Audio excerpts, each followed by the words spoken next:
Bismillahirrahmanirrahim.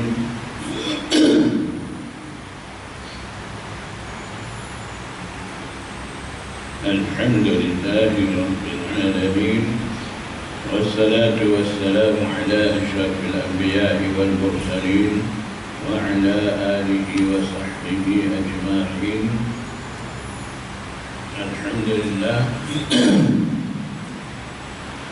dengan limpah kurnia Allah Subhanahu wa Ta'ala, kita akan sambung sesi pengajian mustalah hadis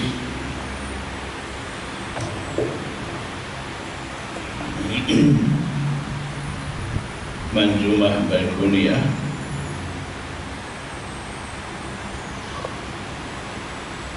Ini kita akan sambung tajuk مسلسل.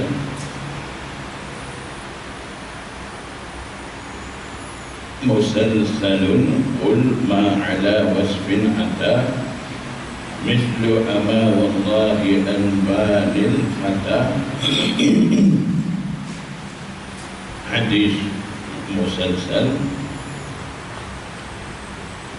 katakanlah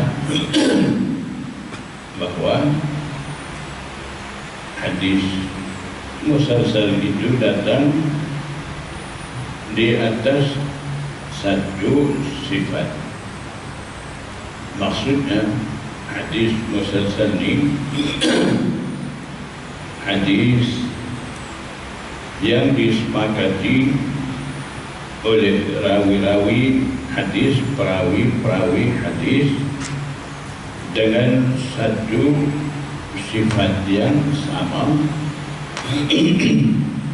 Sama ada sifat yang mana disepakati oleh perawi itu sama ada bersifat dari segi perkataan ataupun bersifat dari segi perbuatan, sama saja. Itu dinamakan مسلسل, hadis مسلسل. مثل أما والله أنباني الفتى.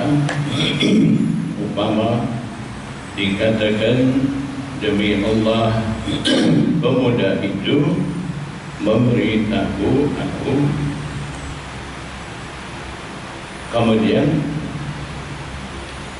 orang lain yang menerima hadis riwayat daripada dia, bila riwayat hadis dia juga kata begitu. Jadi untuk senang kita faham, kita ambil hadisnya terus seperti mana Nabi sallallahu alaihi wasallam bersabda kepada Muaz bin Jabal ketika dia hendak mengajar baca doa selepas tiap-tiap sudah sembahyang. Nabi sallallahu alaihi wasallam sebelum mengajar doa itu, Nabi sallallahu alaihi wasallam menyebut, inni uhibbuka, sesungguhnya aku menyukai engkau. Faqul, maka hendaklah engkau ucap, katakan, fi duburi kulli salatin, pada setiap selepas sembahyang baca doa ini, Allahumma a'inni ala zikrika wa syukrika wa husni ibadatik. Nabi sallallahu alaihi wasallam mengajar kepada Muaz supaya Muaz baca doa ini selepas tiap-tiap sudah sembahyang. Kita sekarang ajar apa? Orang sudah sembahyang bagi salam, cabut lari, tak payah baca apa. Itulah Nabi ajar lagi lain, tapi kata ikut Nabi ajar umat supaya tak baca dan doa apa lepas sembahyang. patut ngaku ikut Nabi. Jadi bila Muaz pula dia sampaikan balik kepada orang lain ketika dia nak mengajar orang lain juga baca doa itu selepas sembahyang. Ketika dia nak sampaikan hadis itu, dia pun ucap yang sama, inni uhibbuka. Muaz juga sebut kepada orang yang nak menerima hadis itu daripada dia. Setelah dia sebut inni uhibbuka, barulah dia sampaikan hadis faqul fi duburi kulli salat Allahumma inni ala zikrika wa syukrika wa husni ibadatik. Jadi sampailah kepada generasi seterusnya dengan cara yang sama. Jadi itu maksudnya setiap perawi yang riwayat hadis sepakat dengan satu cara, satu sifat, itulah dinamakan hadis musalsal. Musalsal seperti Nabi SAW mengajar Muaz inni uhibbuka, dia pula riwayat balik pada orang lain dengan cara yang sama menyebut inni uhibbuka itu dinamakan musalsal qawli. Ada juga musalsal fi'li seperti mana hadis Abu Hurairah, dan dia kata syabbaka biyadi Abul Qasim, Nabi sallallahu alaihi wasallam menjadikan tangan aku Abul Qasim Nabi sallallahu. Kemudian Nabi sallallahu alaihi wasallam bersabda hadis khalaqallahu al-ardha fi yaumis sabti. Nabi sallallahu alaihi wasallam bersabda Allah subhanahu wa ta'ala ciptakan bumi pada hari Sabtu. Jadi bila Abu Hurairah riwayat balik hadis itu kepada orang lain, dia juga menjalingkan tangan dengan orang yang akan menerima hadis itu. Jadi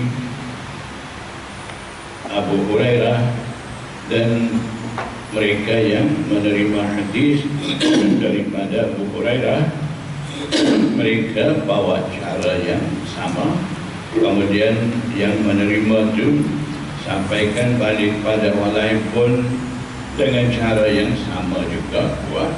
Jadi perbuatan yang berterusan dilakukan oleh perawi-perawi sani dinamakan musalsal fi'li. Jadi yang sani mislu ama wallahi Anbani al-Fatha itu bentuk musalsal qawli. Kazaka di bawah itu seperti itu juga, maksudnya seperti itu juga ada musalsal fi'li. Apabila perawi kata qad haddatsani qa'iman, dia meriwayatkan, menceritakan kepada saya akan hadis itu qa'iman, sambil berdiri. Jadi yang menerima hadis itu pun bila dia riwayat balik kepada orang lain, dia buat yang sama, dia pun riwayat hadis itu sambil berdiri. Kemudian murid dia riwayat balik kepada orang lain pun buat cara yang sama. Jadi itu panggil musalsal fi'li ataupun sesetengah rawi ba'da an haddathani ay an haddathani al-hadith, setelah dia tu meriwayatkan hadis kepada saya, tabassama ay tabassama dia tu yang menyampaikan riwayat tu senyum. Jadi murid dia bila riwayat balik hadis tu, dia pun buat sama dengan guru dia. Sudah riwayat hadis tu dia senyum. Jadi semua kelakuan berdiri, meriwayatkan hadis sambil berdiri, dan juga sudah sampaikan hadis senyum dan sebagainya, itu dinamakan مسلسل fi'li. Terkadang wasf qawli dan wasf fi'li, maksudnya مسلسل qawli dan مسلسل fi'li ada juga himpun dalam satu hadis. Seperti mana Nabi sallallahu alaihi wasallam bersabda, riwayat daripada Anas bin Malik, la yajidul abdu halawatal iman, hamba tidak akan peroleh kemanisan iman hatta yu'mina bil qadri, sehingga hamba itu beriman dengan takdir, khairihi wa syarrihi, hulwihi wa murrihi, dengan untung baik dan untung jahat, manis pahit, semua itu berlaku mengikut penentuan Allah.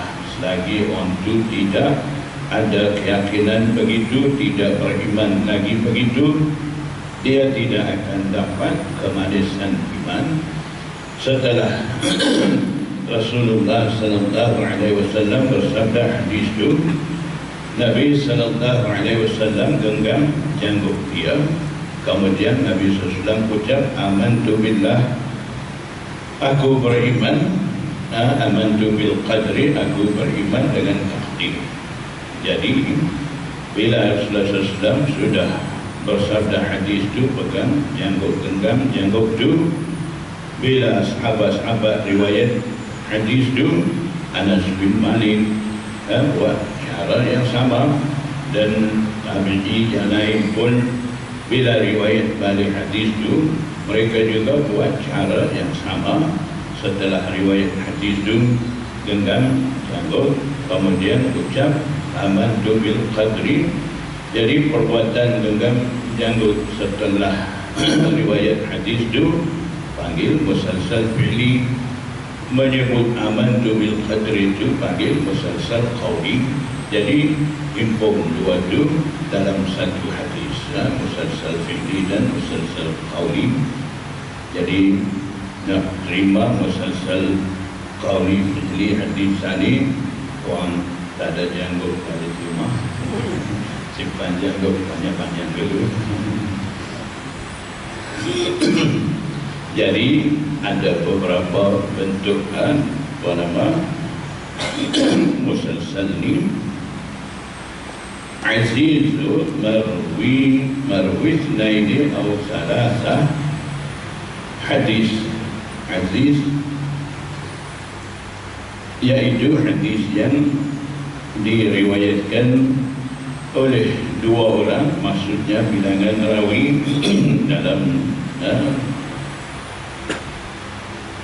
mereka riwayat ini ada dua atau salasah ataupun tiga. Maksudnya ada hadis, la yu'minu ahadukum hatta akuna ahabba ilaihi min walidihi wa waladihi wan nasi ajma'in. Jadi hadis itu datang riwayat daripada Anas bin Malik. Daripada Anas bin Malik ni, yang riwayat hadis itu hanya ada dua orang. Pertama Qatadah, yang kedua Abdul Aziz bin Suhaib. Kemudian daripada Abdul Aziz pula riwayat dua orang pula, Ismail bin Ulayyah dan Abdul Waris. Maknanya hadis itu Rasulullah sallallahu alaihi wasallam bersabda, kepada Anas bin Malik. Anas bin Malik bila riwayat yang mengambil hadis itu daripada Anas bin Malik dua orang, Qatadah dan Abdul Aziz. Kemudian daripada Abdul Aziz pula yang menerima hadis itu Ismail dan Abdul Waris. Jadi hadis yang datang riwayat daripada seorang syekh kepada dua orang murid, kemudian daripada murid seorang murid dia pula ambil. Di situ juga hanya ada dua orang. Jadi hadis itu datang dengan cara itu dinamakan hadis aziz. Maknanya keadaan itu memang takut ini satu-satu tabaqah. Ada hanya riwayat dua orang, ada juga hadis hanya riwayat seorang. Kemudian daripada dia tu yang riwayat pula seorang saja, itu kita akan baca dalam tajuk hadis gharib. Seperti mana hadis innamal a'malu binniyat. Rasulullah SAW bersabda, mungkin yang dengar itu ramai, tapi hanya yang riwayat balik hadis itu Sayyidina Umar seorang. Kemudian daripada Sayyidina Umar, bila Sayyidina Umar sampaikan hadis itu, yang riwayat balik hadis daripada Sayyidina Umar pula Al-Qamah seorang. Begitu juga sampai tabaqah hanya seorang, kemudian barulah ramai riwayat hadis itu. Jadi memang ada cara-cara seperti itu. Hadis itu datang daripada permulaan itu riwayat mai hanya seorang-seorang, ada juga riwayat mai daripada seorang, hanya yang riwayat di dua orang, daripada dua orang sani, setiap seorang diambil oleh dua orang murid. Jadi susunan datang dengan cara itu dinamakan hadis aziz atau salasa, ataupun tiga yang menerima itu dua ataupun tiga. Tapi berkenaan dengan yang datang mengambil hadis daripada syekh oleh murid tiga orang itu Nazim Baiquniyyah, dia masuk dalam ta'rif aziz. Itu ada sedikit perbincangan pertikaian di sisi ulama hadis, dan seperti Hafiz Ibn Hajar, dia kemuka pandangan dia hadis aziz ni hanya yang mengambil riwayat daripada syekh itu dua orang saja aziz, iaitu marawahu isnani faqat. Kalau tiga di sisi Hafiz Ibn Hajar kiranya dah masuk dalam masyhur marwi fawqa ma thalatha ma za'idah. Masyhur iaitu riwayat lebih daripada tiga orang. Jadi yang mengambil hadis daripada syekh setiap tabaqah itu ada dua orang, tiga orang. Jadi tiga orang ataupun lebih daripada tiga orang itu di sisi Hafiz Ibn Hajar masyhur. Di sisi Nazim Baiquniyyah tiga itu masih dia kira aziz. Lebih daripada tiga itu barulah kira masyhur.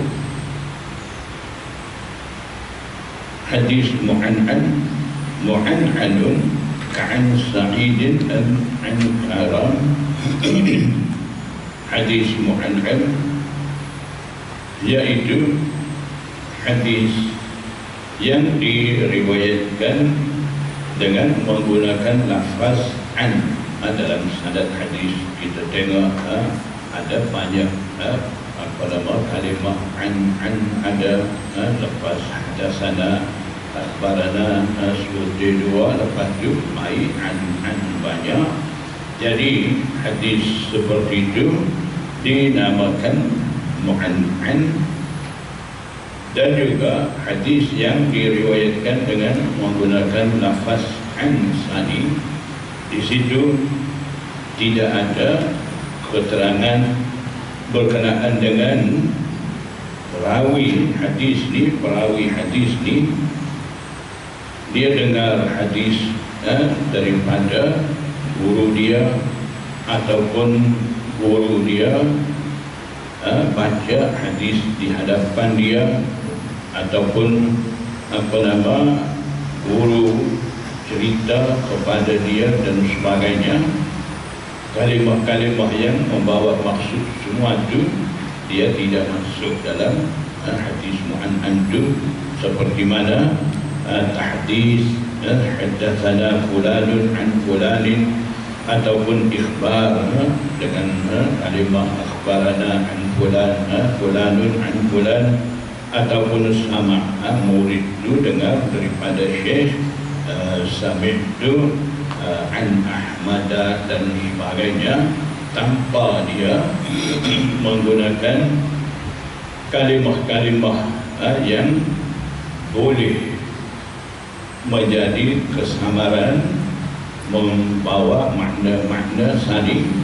Jadi dia tidak masuk haddatsana akhbarana sami'tu dan sebagainya, tanpa ada kalimah-kalimah itu dia bawa an saja dalam sanad itu dinamakan hadis mu'an. Begitu juga ada satu lagi hadis mu'annan maksudnya dalam sanad guna kalimah anna, seperti mana haddatsana fulanun anna fulanan qala kaza dan sebagainya.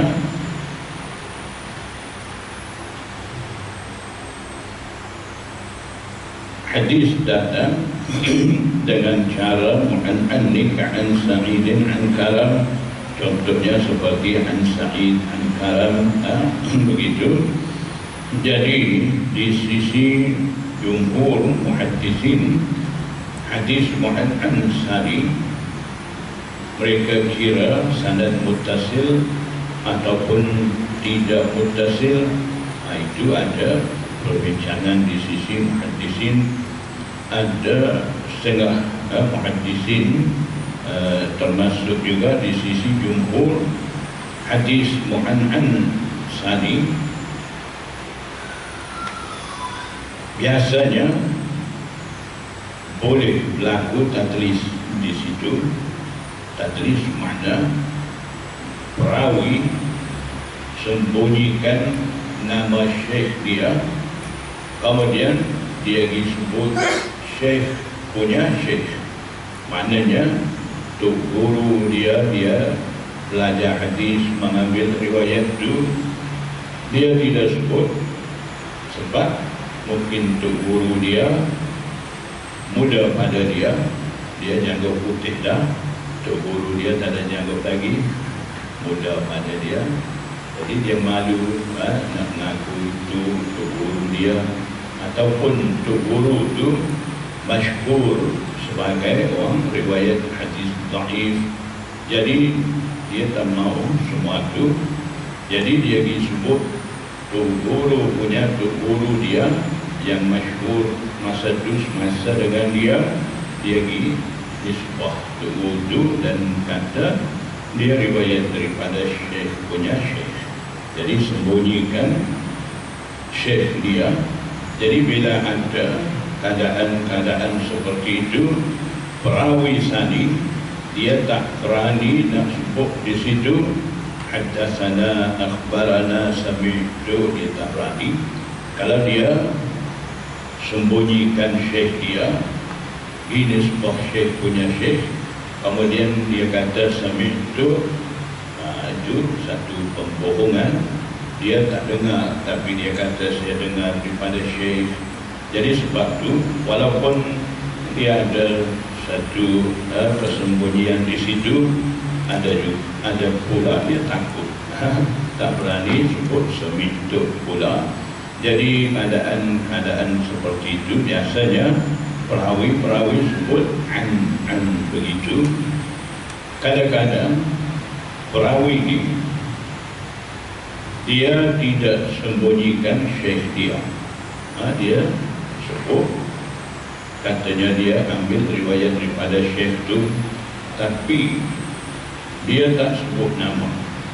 Dia sebut sifat, salah satu sifat daripada sifat-sifat syekh, yang mana bila sebut gelaran itu orang tak jauh. Ini gelaran syekh ni punya, orang pun tak tahu. Jadi dia buat kesamaran begitu supaya orang tidak tahu dia ni riwayat daripada syekh ni. Jadi ada dua cara. Satu, sembunyikan syekh, buang terus syekh daripada sanad. Satu lagi, dia tidak sembunyikan syekh, dia sebut, tapi dia guna kesamaran, sebut gelaran dia yang tidak masyhur dan sebagainya. Jadi itu biasanya berlaku pada hadis yang menggunakan dalam sanad itu an sani, hadis mu'an itu. Di situ ada kebimbangan tadlis. Yang dua cara yang saya sebut tadi itulah dinamakan tadlis. Tadlis mana sembunyikan syekh, kemudian sebut syekh punya syekh. Yang satu lagi tidak sembunyikan syekh, dia sebut syekh itu tapi tak sebut nama betul-betul. Dia sebut gelaran yang boleh jadi kesamaran, yang tidak tahu selalu ini adalah syekh punya gelaran. Jadi dua cara. Cara pertama dinamakan tadlisul isnad. Cara yang kedua itu panggil tadlisul syuyukh. Tadlisul isnad itu muhaddisin kata haram sebab di situ ada unsur-unsur penipuan. Dan cara yang kedua tadlisul syuyukh, muhaddisin kata makruh, karahah, sebab dia ni buat kesamaran saja, tidak buang syekh. Dia nama syekh itu daripada sanad itu. Itu keadaan yang boleh ada dalam sanad hadis mu'an'an itu. Jadi nak menerima hadis mu'an'an di sisi jumhur muhaddisin, nak kira mu'an'an itu sebagai sanad muttasil, ada dua syarat. Jadi maksudnya bila dia dah sembunyikan syekh itu, buang syekh itu, sanad itu tidak jadi muttasil, sanad tidak bersambung dah masa itu. Jadi bila masa boleh kira ataupun boleh terima mu'an'an itu sebagai hadis muttasil, hadisnya sanad bersambung, itu ada dua syarat. Syarat pertama, mu'an'in maksudnya yang riwayat hadis secara an'anah menggunakan an sani, dia itu sejahtera daripada tadlis. Maknanya perawi yang riwayat dengan cara an sani, dia itu tidak ada sifat tadlis, tidak ada unsur-unsur tadlis pada diri perawi itu. Satu. Yang kedua, yang riwayat dengan cara menggunakan an sani, perawi sani, dia bertemu dengan syekh yang mana dia riwayat, menerima riwayat daripada syekh itu. Kalau ada cukup dua syarat. Sani jumhur muhaddisin kira sanad hadis mu'an'an sani sanad ittisal, sanad bersambung. Kalau tidak cukup dua syarat sani, kiranya di situ ada masalah, sanad akan dianggap tidak muttasil, tidak bersambung. Jadi kalau kita tengok dalam Bukhari, Muslim, Sunan Arba'ah, dalam kutub sittah pun ada juga sanad-sanad datang dengan cara seperti itu.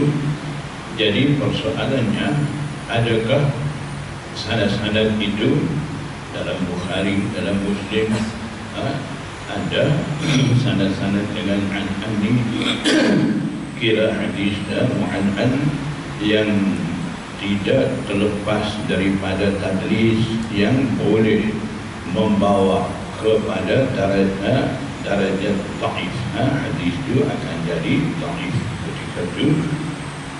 Jadi berkenaan dengan itu, muhaddisin sepakat kata pada masa muhaddisin mutaqaddimin, maksudnya di zaman imam-imam muhaddisin, imam-imam kutub sittah, dan sebelum daripada mereka, lebih kurang hijri lingkungan 250 hingga 300. Jadi muhaddisin masa itu mereka menggunakan mu'an'anah sani, mereka bawa sanad-sanad itu. Tapi masa itu yang ada masalah tadlis itu tidak ramai, maknanya bilangan sedikit saja. Jadi muhaddisin seperti a'immah sittah dan sebagainya, dan imam-imam dulu daripada mereka tahu siapa rawi tadlis, sebab bilangan rawi tadlis masa itu tidak banyak. Jadi maksudnya masa itu tidak ada apa-apa kebimbangan masalah tadlis itu. Jadi imam-imam hadis juga dengan rasa tenang riwayat hadis dengan cara menggunakan an dalam sanad itu. Bila mai masa mutaqaddimin mutaakhirin, selepas daripada masa imam-imam sani, jadi ramai orang riwayat secara tadlis ni. Jadi masa itu mula imam-imam hadisin perhati dan memeriksa rawi-rawi, kemudian tanda rawi-rawi ini rawi tadlis dan sebagainya, hadis mutallas.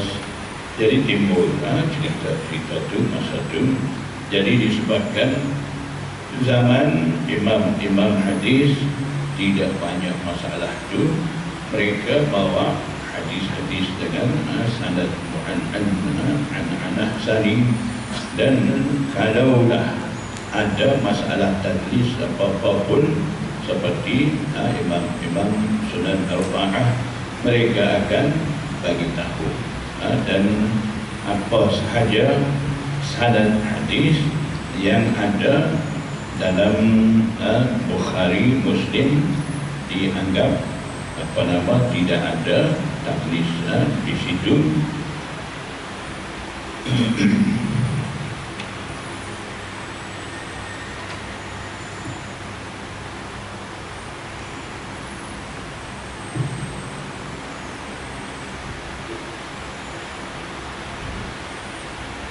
Wa mubhamun ma fihi rawin lam yusam, hadis mubham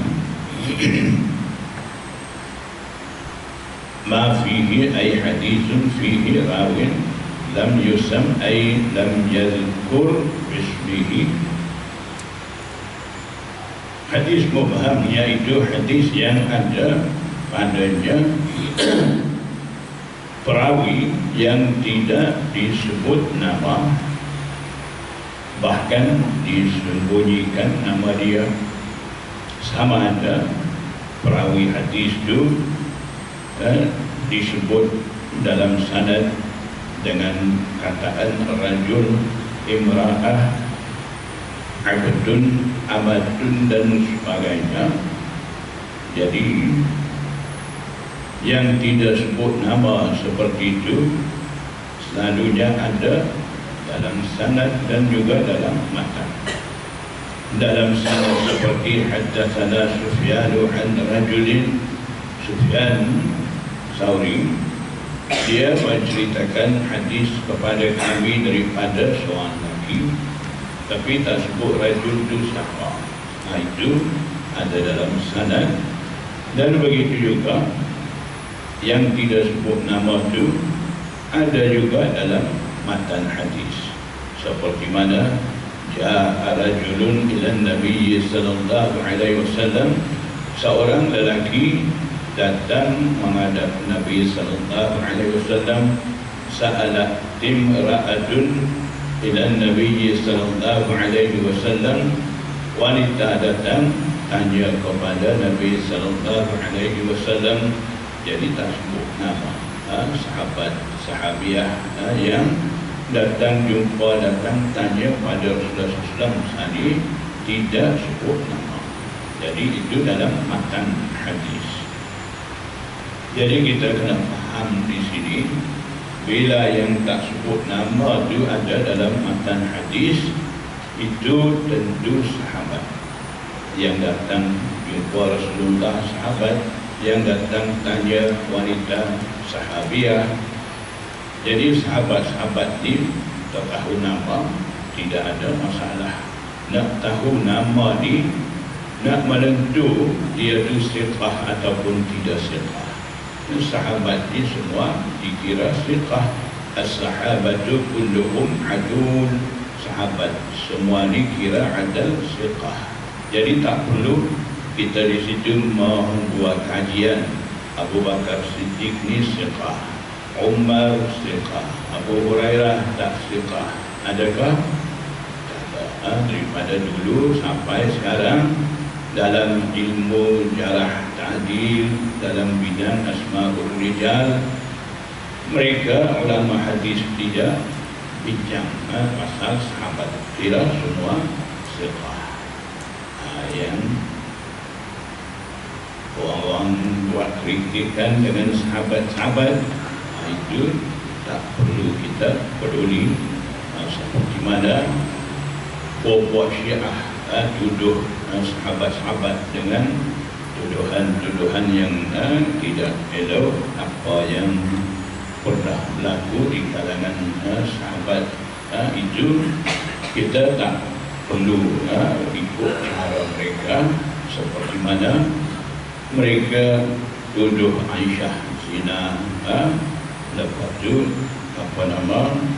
sahabat-sahabat pernah tersilap, seperti Ma'iz al-Aslami pernah berlaku zina, dan ada wanita main ngaku dia berlaku zina di hadapan Rasulullah. Jadi kisah-kisah seperti itu jadi sasaran utama bagi mereka untuk salahkan sahabat-sahabat, dan mereka terus caci maki dengan sahabat-sahabat. Jadi kita kena faham di situ, Allah Subhanahu wa taala utus Rasulullah sallallahu alaihi wasallam datang ke bumi untuk menerangkan hukum ahkam Allah Subhanahu wa taala kepada umat dia. Jadi dalam pada penyampaian hukum ahkam ini, Allah Subhanahu wa taala terbitkan sesetengah amalan perbuatan daripada diri Rasulullah sallallahu alaihi wasallam yang layak dengan darajat kenabian, kerasulan Rasulullah sallallahu alaihi wasallam. Dan ada pula sesetengah hukum, sesetengah amalan perbuatan nak terbitkan daripada Rasulullah sallallahu alaihi wasallam kiranya tidak layak dengan darajat kedudukan Rasulullah sallallahu alaihi wasallam. Dia ada dua cara. Contohnya seperti hukum ahkam sembahyang, puasa, buat haji, amalan-amalan yang baik, hukum ahkam yang berunsur baik, Allah subhanahu wa ta'ala terbitkan daripada diri Rasulullah SAW. Maknanya Rasulullah sallallahu alaihi wasallam sendiri buat amalan-amalan itu sebagai contoh, ajar kepada sahabat-sahabat. Jadi daripada situ sahabat-sahabat belajar dan ikut hukum ahkam itu. Dan ada sesetengah hukum ahkam seperti curi akan dipotong tangan, lagu zina disebat, dirijam dan sebagainya. Jadi perbuatan-perbuatan seperti itu sebagai contoh nak terbitkan daripada Rasulullah SAW. Contoh kata Rasulullah SAW curi, kemudian sebagai contoh ada tangan dia suruh potong.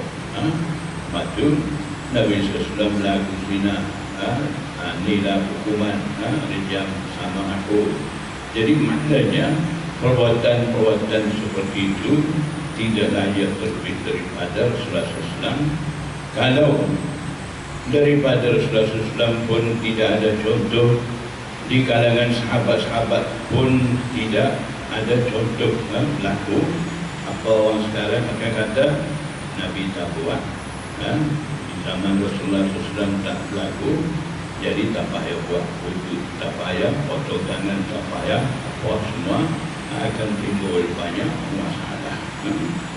Lagipun berkenaan dengan rijam ni, kalau tidak ada contoh begitu, ayat Quran pula tidak sebut dah. Jadi akan kata dalam Quran ada, hadis pun ada. Zaman sekarang ni ada setengah pula. Baru ni saya dengar satu soalan daripada seorang doktor. Dia nak tahu, sebab orang duduk cakap di kalangan bapa doktor dia, kata sembahyang ni tak payah ada angkat tangan, cuma rukuk sujud saja. Dalam Quran ada rukuk sujud, itu yang lain tak ada. Itu pahaman datang daripada munkirin hadis, orang hadis. Jadi dia tanya macam mana orang duk kata begitu. Saya kata kalau nak jawab dia beginilah, tanya balik dia, awak sekarang ni mau ikut perintah yang ada dalam Quran saja. Kalau begitu mungkin awak juga mau ikut larangan yang ada dalam Quran, betul-betul kalimah yang sebut dalam Quran. Dalam Quran ada sebut kalimah rukuk, sujud, warka'u ma'araki'in dan sebagainya ada. Yang itu saja nak buat, yang lain tak mau buat. Kalau begitu larangan daripada Allah pun awak kena ikut, betul-betul harus sebut dalam Quran saja. Yang lebih itu maknanya tak perlu ikut, boleh buat, tak perlu kita elak daripada larangan itu. Jadi saya kata bagi tahu dia lah, kalau begitu larangan dalam Al-Quran larang makan apa? Haram lahmal khinzir, daging babi saja. Jadi awak buat sup tulang babi hirup. Semayang, rukuk, sujud saja, siap sup tulang babi dulu. Sudah rukuk, sujud, minum, hirup sup tulang babi. Sebab nak buat suruh saja. Larangan pun nak tinggal harus sebut dalam Quran saja. Sebut dalam Quran daging babi saja, tulang tak sebut kan. Jadi buat sup tulang babi, minum, hirup. Takut pun supaya saya pun main-main jawab gitu. Jadi maknanya makin lama makin teruk keadaan umat.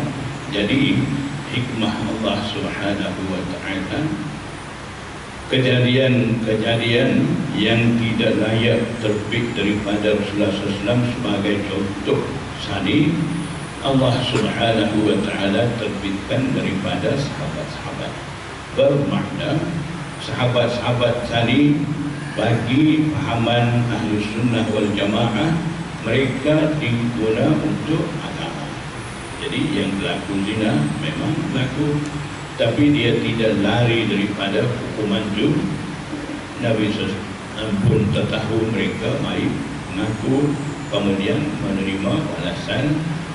Jadi apabila dah jatuhkan hukuman bagi mereka, dosa-dosa mereka dah pun habis. Di akhirat nanti tidak ada apa-apa dosa, dan mereka dijadikan contoh bagi umat datang kemudian. Jadi disebabkan itu, pendirian ulama Ahlus Sunnah wal Jamaah dengan apa-apa yang berlaku, kejadian-kejadian yang tidak diingini seperti sani, itu kiranya contoh-contoh yang mana kiranya tidak layak terbit daripada diri Rasulullah. Allah Subhanahu wa Ta'ala guna mereka. Jadi bila kita itu tidak ada apa-apa kita nak kritik ataupun nak caci maki dengan sahabat-sahabat itu, habis cerita. Jadi disitulah ulama hadisin kira as-sahabatu kulluhum adu. Habis cerita sahabat semua kira adal siqah. Adal apa makna? Rajulun mukallafun, muslimun mukallafun, muslim mukallaf, diberi tanggungjawab yang jauhi diri daripada dosa kecil dan juga daripada kefasikan. Itu sifat adal siqah. Jadi yang tidak tahu nama dalam matan hadis ni, kalaulah sahabat sahabiah, bukan kalaulah, memang pun sahabat sahabiah dah. Jadi tidak ada masalah. Kalau ada dalam sanad, barulah ada masalah di situ. Jadi rawi yang tidak tahu nama bila ada dalam sanad itu dinamakan rawi majhul. Rawi majhul ni ada dua, majhulul ain dan majhulul hal. Ada dua. Majhulul ain seperti haddatsana rajulun, diri orang itu tidak tahu siapa nama dia.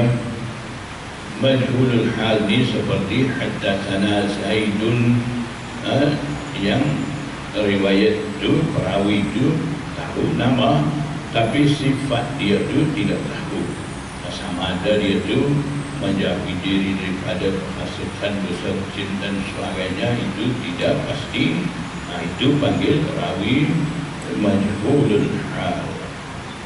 Majhulul hal pula ada dua di sisi jumhur hadisin. Majhulul hal batinan zahiran.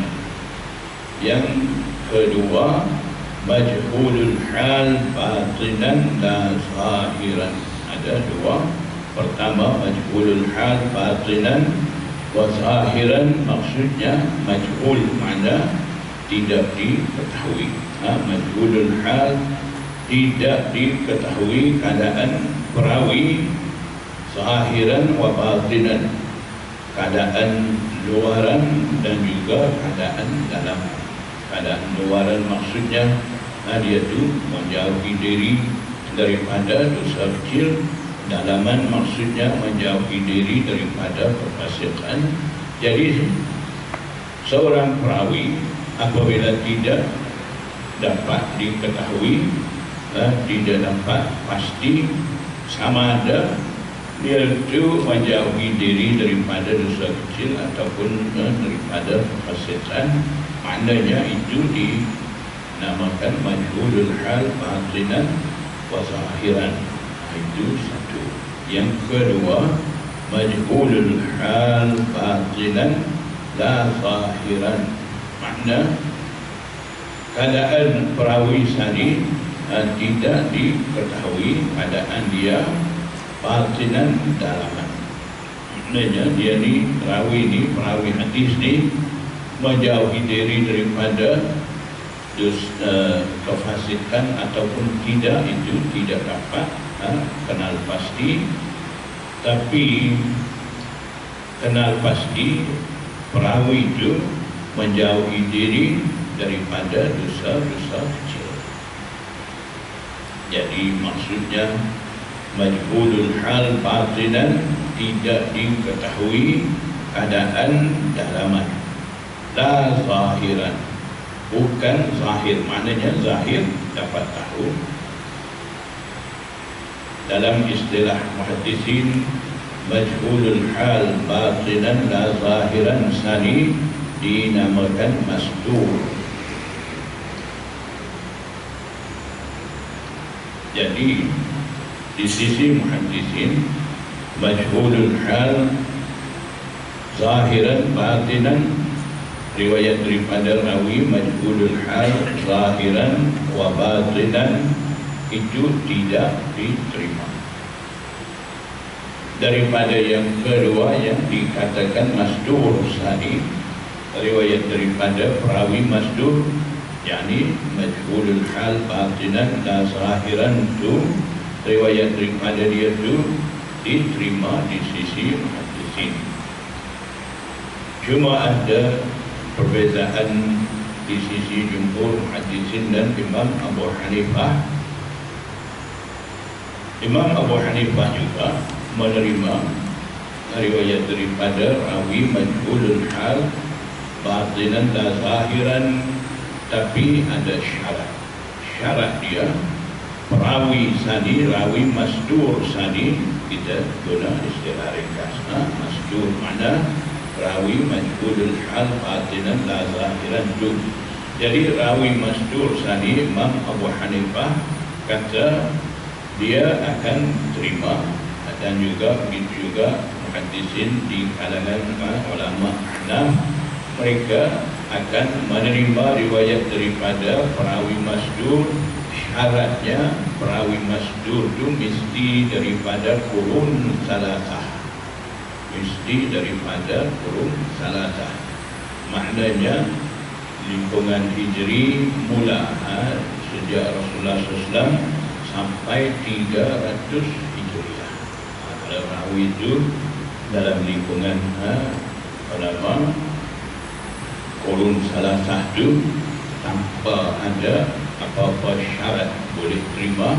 Kalau lebih daripada itu di sisi Imam Abu Hanifah dan muhaddisin di kalangan ulama Ahnaf, mereka tidak akan terima. Itu maksud daripada mubham ataupun rawi yang tidak diketahui nama, dikenali sebagai rawi majhul. Itu hadis Ali dan hadis nazil.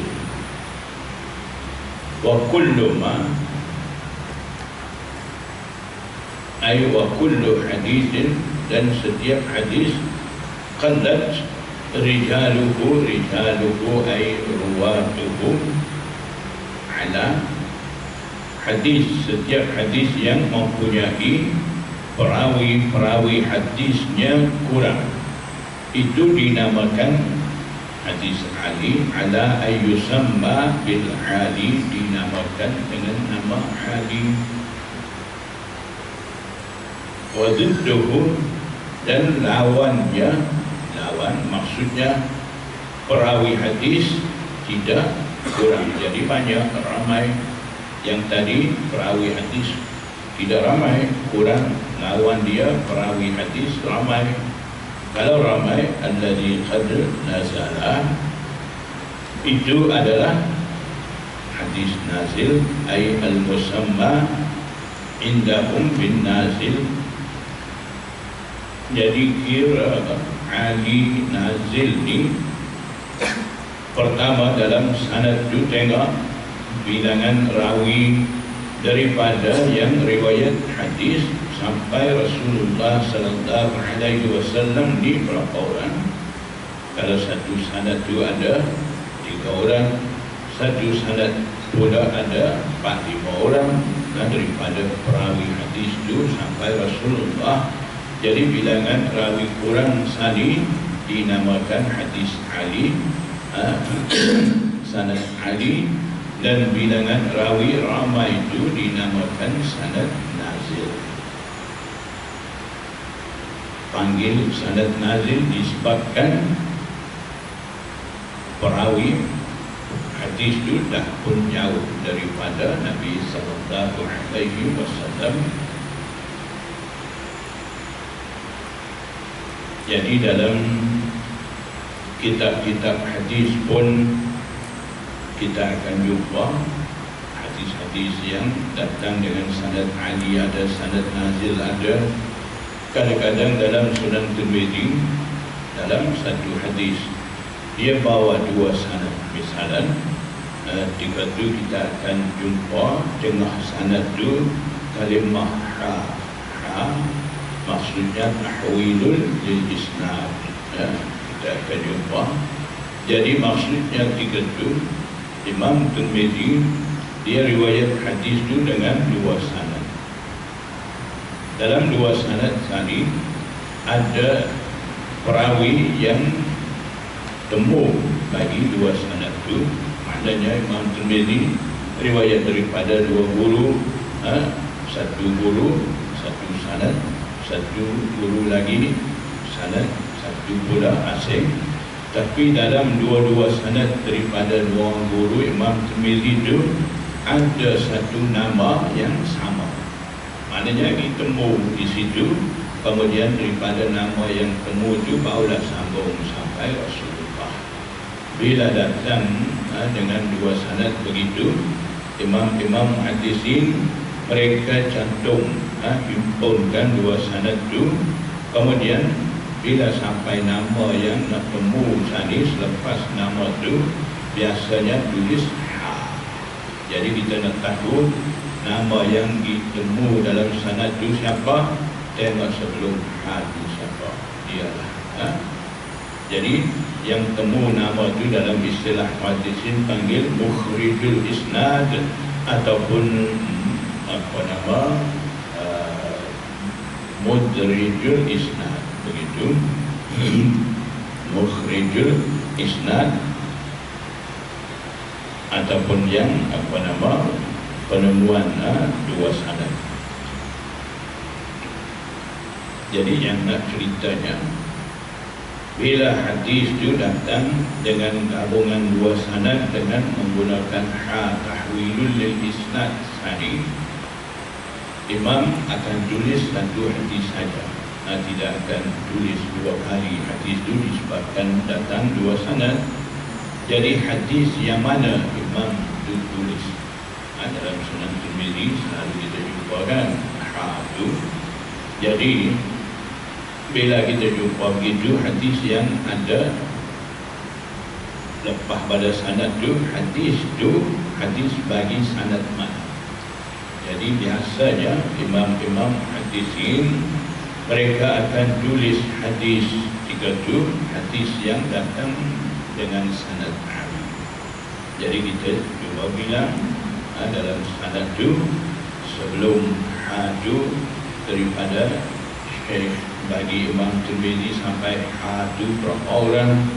Kemudian mula sanad yang kedua itu bilang sampai jumpa nama yang sama nama sebelum haju. Bilang tengok. Jadi bila kita bilang kita akan jumpa 1 sanad itu rawi tidak ramai, 1 itu rawi ramai. Jadi hadis itu daripada sanad yang rawi tidak ramai itu sanad Ali. Jadi biasa imam-imam hadisin bawa cara itu.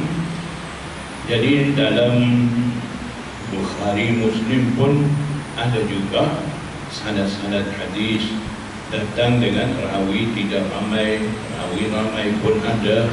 Jadi paling kurang sekali dalam Bukhari daripada Imam Bukhari sampai Rasulullah sallallahu alaihi wasallam ada antara itu 3 orang. Jadi itu panggil sulasiyat Bukhari, ada lebih kurang 30 lebih. Hadis 32 itu dinamakan sulasiyat Bukhari. Sulasi makna daripada salatah tiga, bermakna antara Imam Bukhari dan Rasulullah sallallahu alaihi wasallam ada 3 orang. Syekh bagi Imam Bukhari, tu guru pada dia, kemudian sahabat 3 orang. Jadi sanad itu dalam Bukhari dinamakan sanad Ali. Ada juga dalam Bukhari sanad lain dengan sanad panjang. Itu sanad nazil banding dengan sanad Ali Sani. Bagi Imam Muslim, sanad Ali dia di antara dia dan Rasulullah sallallahu alaihi wasallam ada 4 orang. Jadi sanad Imam Bukhari lagi tinggi pada sanad Imam Muslim. Ada lagi sanad lebih tinggi daripada Imam Bukhari. Sanad siapa? Imam Malik, Imam Abu Hanifah. Imam Malik an Nafi' an Ibn Umar Rasulullah. Imam Malik riwayat daripada Nafi' Maula Ibn Umar. Nafi' riwayat daripada Abdullah bin Umar daripada Rasulullah. Antara Imam Malik dan Rasulullah ada hanya 2 orang saja. Sanad dia lagi tinggi pada Imam Bukhari. Imam Abu Hanifah begitu juga. Dia tu pun antara dia dan Rasulullah sallallahu alaihi wasallam ada hanya 2 orang rawi. Jadi ada kitab khusus. Cuma sekarang ni dah pupus Sunaiyat Imam Abu Hanifah, disusun oleh Imam Muhammad bin Hasan Al-Syaibani. Ada itu maknanya hadis yang datang dengan sanad daripada perawi hadis sampai Rasulullah sallallahu alaihi wasallam, antara itu ada 2 orang saja panggil sunai, yang 3 orang sulasi, ada 4 orang panggil rubai. Jangan tukar sulasi rubai dalam tasrif itu. Sulasi mujarrad, sulasi masih jangan dipakai pula.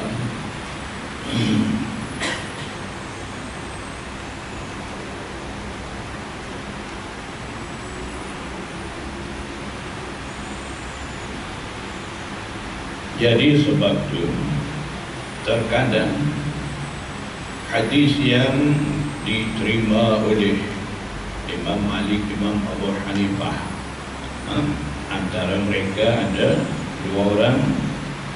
Ada juga yang lebih daripada 2 orang pun seperti Imam Bukhari lah. Bukan semua satu kitab Bukhari itu penuh sulasiyat saja, tidak. Jadi ada hadis-hadis terpilih di sisi imam-imam mujtahidin seperti Imam Abu Hanifah, Imam Malik, ada dengan sanad tinggi di sisi mereka, dan mereka juga mentasihkan, mentadrifkan hadis-hadis. Jadi disebabkan kedudukan imam-imam mujtahidin seperti Imam Abu Hanifah, Imam Malik lebih tinggi daripada imam-imam hadis seperti Imam Bukhari, Imam Muslim. Imam-imam hadisin kata hadis-hadis ditasihkan oleh fuqaha mujtahidin itu lebih tinggi darajat daripada hadis-hadis yang ditasihkan ataupun ditadrifkan oleh ulama muhaddisin. Contohnya, terkadang hadis itu di sisi Imam Abu Hanifah sahih disebabkan rawi di antara dia dan Rasulullah SAW ni 2 orang. Seorang siapa? Guru Imam Abu Hanifah itu tabi'i kibar. Imam Abu Hanifah pun tabi'i kibar juga, sempat dengan sahabat. Jadi tabi'i kibar sani riwayat daripada sahabat. Jadi sahabat siqah, tabi'i kibar pun di sisi Imam Abu Hanifah siqah, tidak ada masalah. Jadi hadis itu Imam Abu Hanifah terima sebagai sahih di sisi dia. Kemudian dia dah ijtihad hukum daripada hadis itu. Selepas daripada itu, hadis itu terus riwayat mai, masuklah, tambahlah rawi-rawi dalam sanad itu sampai kepada Imam Tirmidzi.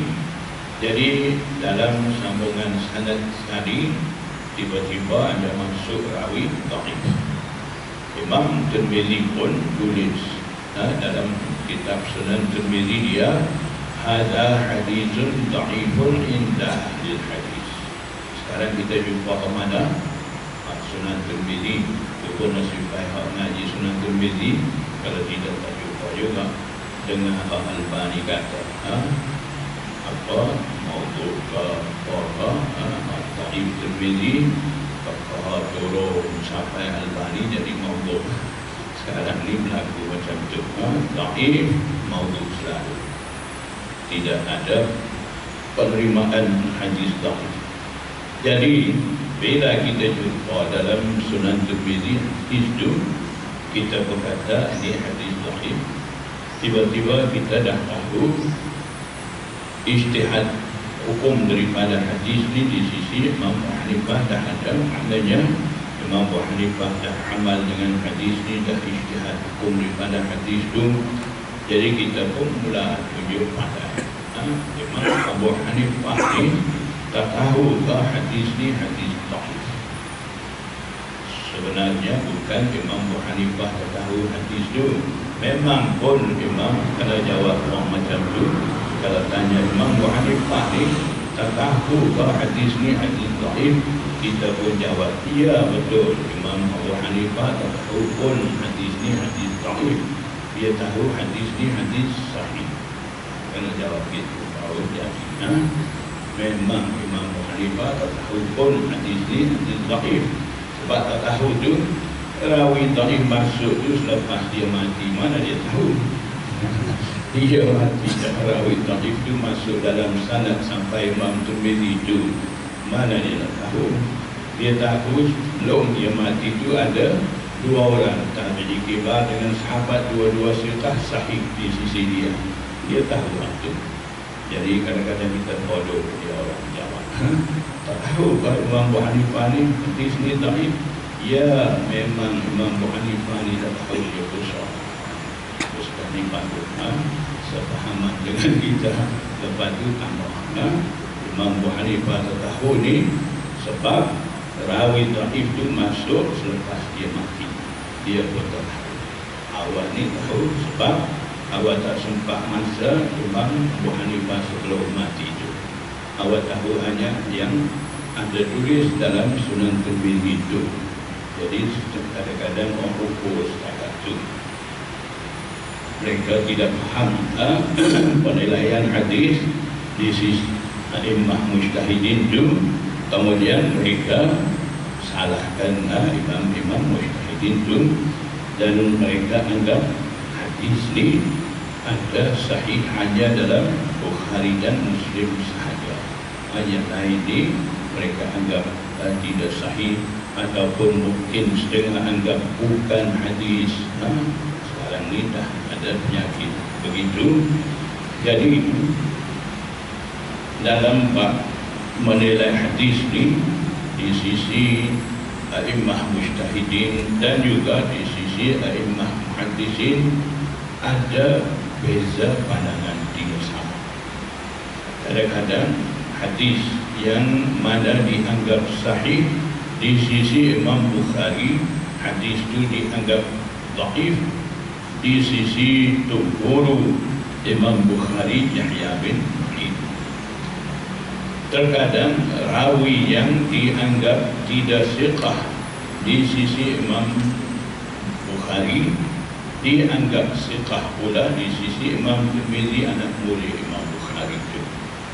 Jadi kita tak boleh ambil satu-satu pandangan ataupun ijtihad daripada mana-mana imam, kita salahkan imam lain. Itu tidak boleh, tak benar sama sekali. Jadi sekarang ni orang duk bawa cara tu, dan juga seseorang rawi memang ada penentuan macam-macam daripada imam-imam hadisin. Ketika itu mereka cari kalaulah masyarakat umat Islam amal satu-satu amalan ada kaitan dengan mana-mana hadis, mereka tak suka perbuatan itu, mereka nak salahkan, nak bid'ahkan amalan itu, mereka cari betulan ada pula amalan itu sabit daripada hadis, mereka mula cari pula rawi-rawi, masalah rawi-rawi. Dan kalaulah jumpa rawi itu masalah ni, mereka ambil salah satu daripada penentuan daripada hadis itu, mereka pun terus kata hadis ni maudhu' lah, dhaif lah, tak amal lah. Itu cara dia. Jadi bila rawi itu ada ditentukan daripada muhaddisin dengan pelbagai cara. Mungkin ada hadis kata rawi ini siqah, ada seorang muhaddis pula kata rawi ini tidak siqah, rawi ini juga ada hadis kata cenderung kepada ahlul bidah wal ahwa, dan ada macam-macam penentuan daripada hadisin dari segi jarah dan ta'dil.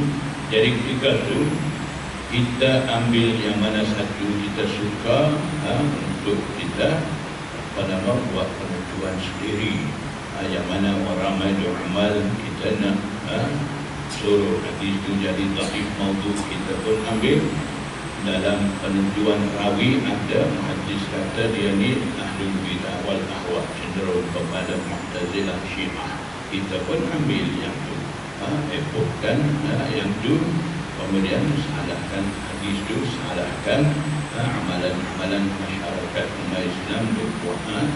Jadi itu satu cara tidak adil.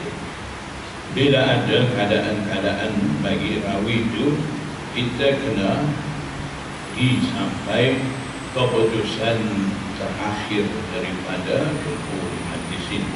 Apa kata jumhur muhaddisin dengan rawi seperti ini? Adakah jumhur muhaddisin terima ataupun tidak? Kalau terima, kenapa terima? Sedangkan dia itu digelar rawi ahlul bidah wal ahwa, dah mungkin ada kaedah di situ mereka boleh menerima. Jadi kita kena kaji alusi seperti itu. Itu maulah kita dianggap pegang hadis mengikut kaedah ataupun usul hadisin mu'tabar. Jangan kita bawa kaedah sendiri siapa kita ni, kaedah datang daripada nafsu kita bawa dalam masyarakat. Di situlah sekarang ada timbul banyak masalah dan fitnah. Hadis mauquf, wa ma adaftahu ila al-ashabi min qawlin wa fi'lin fa huwa mauqufun zukina ay ulima indal muhaddithin. Wa ma adaftahu ay al-hadithul ladhi adaftahu ila al-ashabi, hadis yang mana menisbahkannya kepada sahabat, min qaulin wa fi'lin, daripada perkataan sahabat dan juga perbuatan sahabat, fahuwa mauqufun, maka hadis itu adalah hadis mauquf. Zukin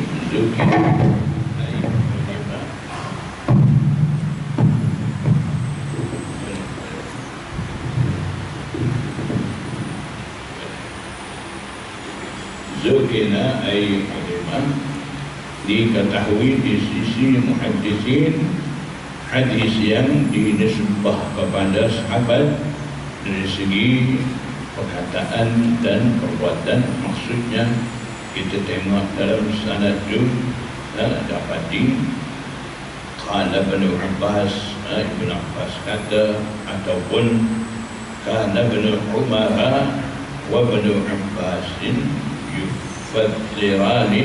yuftirani wa yuqassirani fi arba'ati burdin. Maknanya hadis itu menyatakan perbuatan sahabat, dua orang sahabat sani, Abdullah bin Umar dan Abdullah bin Abbas. Mereka berdua buka puasa, maknanya tidak puasa lagi. Mereka sembahyang asar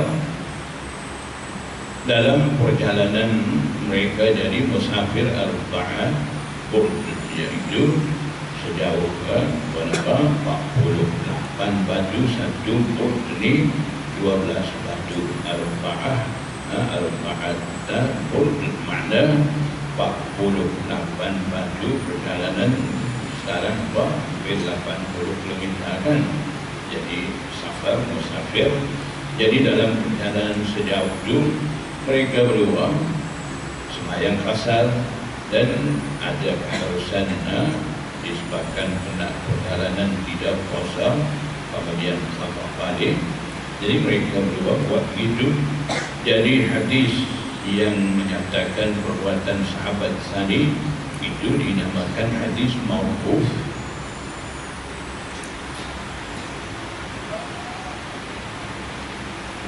Hadis mauquf ini ada juga terkadang dinamakan mauquf fi hukmin marfu'.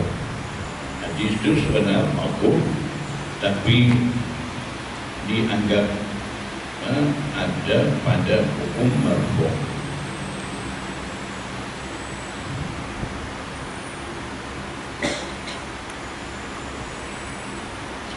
Jadi yang mauquf biasa itu, misal kata sahabat buat macam ni, sahabat kata macam ni, biasa begitu. Dalam kata-kata sahabat ataupun perbuatan sahabat sani tidak ada pendekatan yang menunjukkan apa yang sahabat kata tu, apa yang sahabat buat tu. Tidak ada ruang ijtihad daripada sahabat tu. Maknanya apabila ada pendekatan qarinah, pendekatan menunjukkan tidak ada ruang ijtihad daripada sahabat, barulah hadis itu dinamakan mauquf. Kalau ada ruang ijtihad daripada sahabat dalam hadis itu, maknanya hadis itu menunjukkan ada pendekatan dalam hadis ini, ada pendekatan ruang ijtihad dalam hadis itu. Ketika itu hadis itu dinamakan fi hukmil marfu', mauquf fi hukmil marfu'. Contoh asani Abdullah bin Umar dan Abdullah bin Abbas, dua-dua dalam perjalanan buka puasa dan sembahyang asar sani. Cuba kita fikir, dua orang sahabat sani, mereka lakukan perbuatan seperti itu. Adakah mereka buat ini disebabkan ada pendekatan yang datang daripada Rasulullah sallallahu alaihi wasallam ataupun daripada diri mereka berdua sendiri?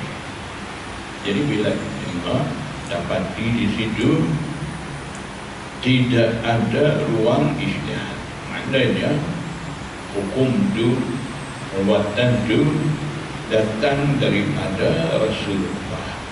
Kalau Rasulullah SAW tidak benar ataupun tidak bagi tahu boleh buat begitu, sahabat tak berani nak buat sendiri dengan ijtihad dia sendiri.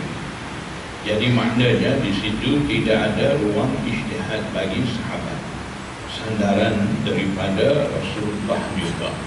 Jadi walaupun di situ tidak ada sebut ada Rasulullah berapa, sebut di situnya terus sahabat orang itu buat begitu. Jadi bila disebut sahabat buat, kira mauquf, tapi disebabkan perbuatan itu bukan daripada ijtihad sahabat, datang daripada Rasulullah. Jadi kalau ada keadaan-keadaan yang menunjukkan ada pendekatan tidak ada ruang ijtihad daripada sahabat sendiri, hadis mauquf seperti itu dinamakan mauquf fi hukmil marfu'. Jadi kalau begitu sahabat semua bagi tahu daripada Rasulullah belaka, kira mauquf fi hukmil marfu' belaka, tidak begitu. Terkadang sahabat-sahabat bila nak buat satu-satu amalan, mereka merasakan apa-apa pengetahuan mereka ijtihad. Itu lain cara, tidak sama seperti Ibnu Umar, Ibnu Abbas iftar dan qasar sembahyang sahih. Jadi kalau tidak ada ruang ijtihad, tidak ada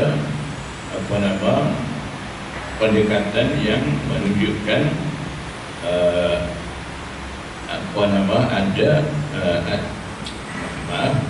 kalau ada pendekatan dalam hadis itu yang menunjukkan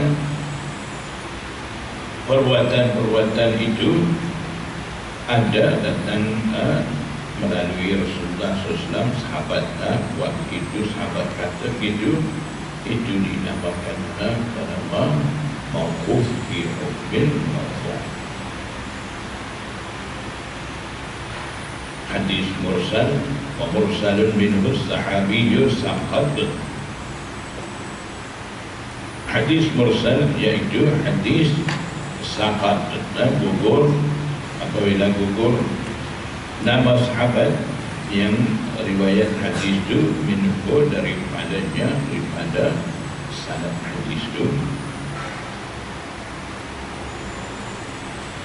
Jadi tabi'i menggugurkan nama sahabat dalam sanad itu, kemudian dia pun riwayat hadis itu panggil mursal sahabi. Hukum menerima mursal sahabi ini di sisi muhaddisin kiranya diterima sama sekali, sebab yang gugur ni sahabi, tidak ada masalah. Dan juga mursal sahabi yang diriwayat daripada Hasan Basri dan juga daripada Sa'id bin Musayyib juga diterima sama sekali, sebab dia dua tu tabi'i kibar. Kalau daripada tabi'i lain menggugurkan sahabat ni, mungkin di situ tabi'i itu dia riwayat daripada tabi'i juga, tabi'i sighar riwayat daripada tabi'i kibar, tabi'i kibar riwayat daripada sahabat. Jadi bila dia gugur sahabat dalam sanad itu, takutnya di situ ada juga dia gugur bersama tabi'i. Jadi kerana ada perkembangan seperti itu, sesetengah hadisin mereka kira kalau mursal itu mursal daripada tabi'i sighar, di situ ada kiraan sama ada nak terima ataupun tidak. Kalau mursal itu datang daripada tabi'i kibar, diterima. Imam Hasan Basri dan Imam Sa'id bin Musayyib ni dua tu tabi'i kibar.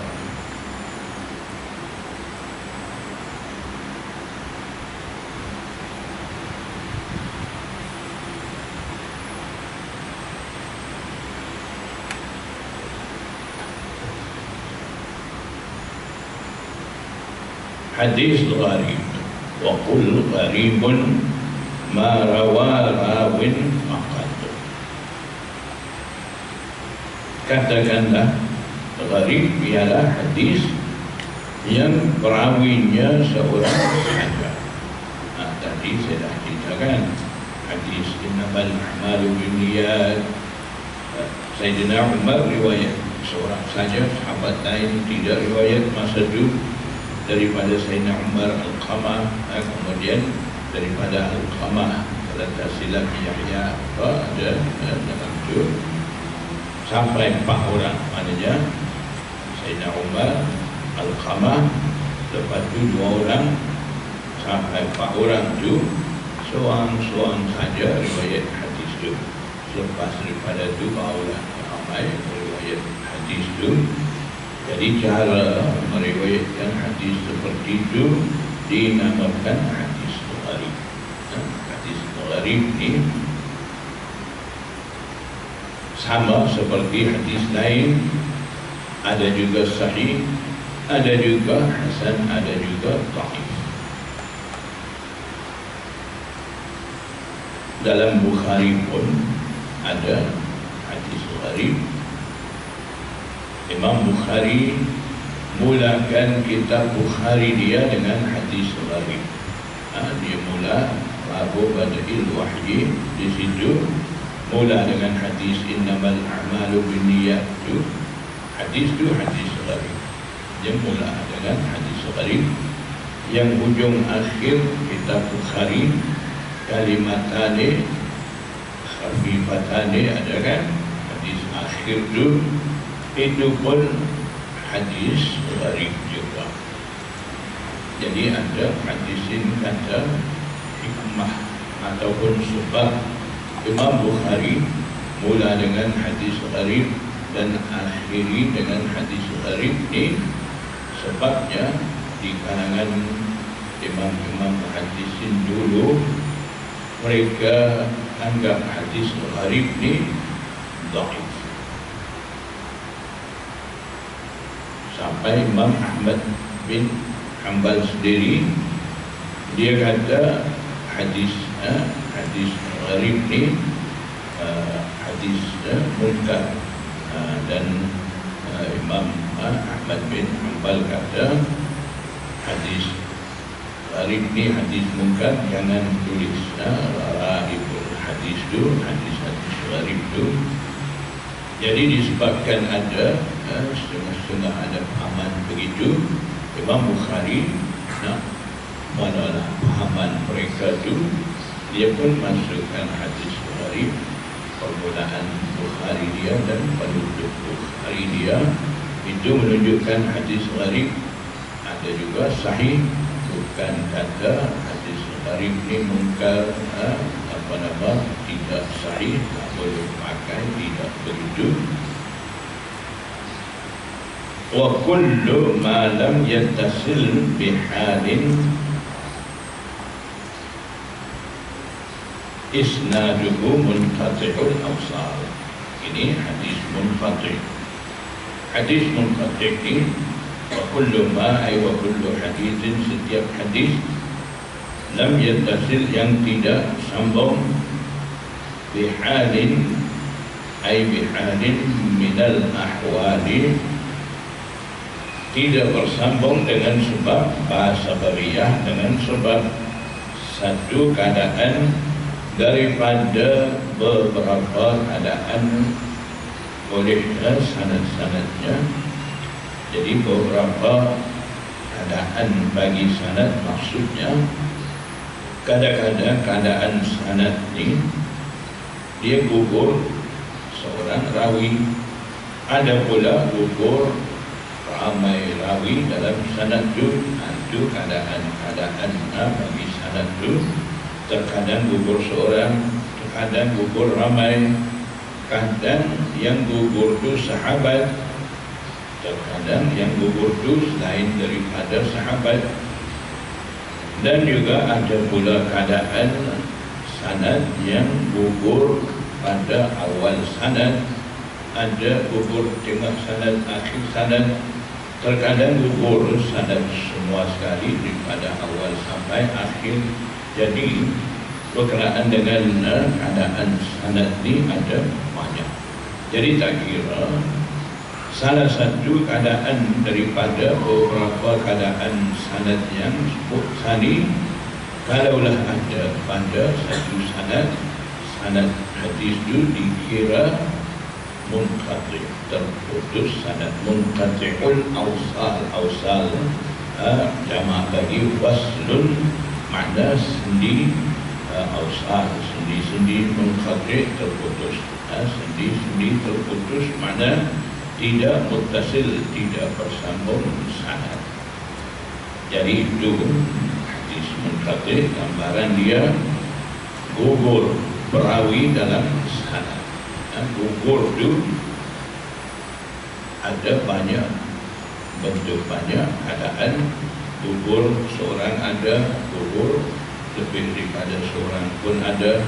Yang gugur itu sahabat dan juga yang gugur tidak sahabat. Yang gugur ni gugur pada awal sanad ataupun tengah sanad, akhir sanad, ataupun terkadang menggugurkan satu sanad daripada awal sampai akhir. Kalau begitu panggil ta'liq. Hadis itu hadis mu'allaq pula. Itu nama bila gugurkan satu sanad semua sekali, hanya sebut nama sahabat saja, kemudian hadis. Seperti mana kita baca dalam Mishkatul Masabih an Abi Hurairah an Umar qala Rasulullah sallallahu alaihi wasallam. Jadi itu hadis seperti itu dinamakan mu'allaq. Dalam Bukhari pun ada hadis mu'allaq ini, tapi tidak pada hadisul bab. Hadisul bab maksudnya hadis yang ada di bawah tajuk bab dengan haddatsana, akhbarana ada, kemudian hadis itu panggil hadis bab. Tajuk bab itu panggil dalam Bukhari terjumatul bab. Selain daripada itu, kalau perhati tengok ada pula asarus sahabah di bawah tajuk bab itu, ataupun ada hadis yang masuk di situ tanpa menyebut sanad. Ada lagi. Itu semua sebagai menyokong kepada hadis bab itu, menguatkan hadis bab itu. Imam Bukhari gugurkan sanad semua sekali begitu, riwayat dengan secara mu'allaq itu panggil ta'liq. Hadis Bukhari ada banyak itu ta'liqat Bukhari. Imam Bukhari buat itu tujuannya tak mau bagi panjang kitab dia. Kalau masuk belakang sanad-sanad itu juga tolong kita sekarang boleh lagi buat Daurah Bukhari 5 hari seminggu. Syekh dengar, kita baca, habis baca daripada mula sampai akhir, maknanya siap. Kalau masuk sanad-sanad hadis mu'allaq punya semua sekali, mungkin 2 minggu, 3 minggu dan sudah. Mujur Imam Bukhari termasuk nasib baik.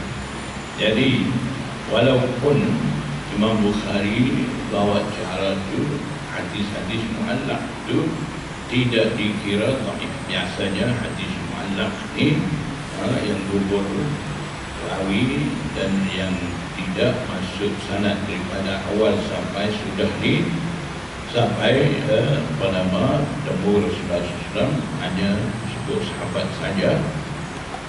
Biasanya hadis-hadis itu dianggap dhaif. Tapi ta'liqat Bukhari tidak dikira dhaif.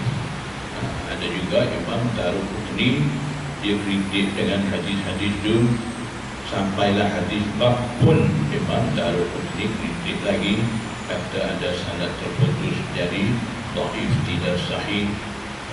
Jadi Hafiz Ibnu Hajar Asqalani jawabannya semua dia.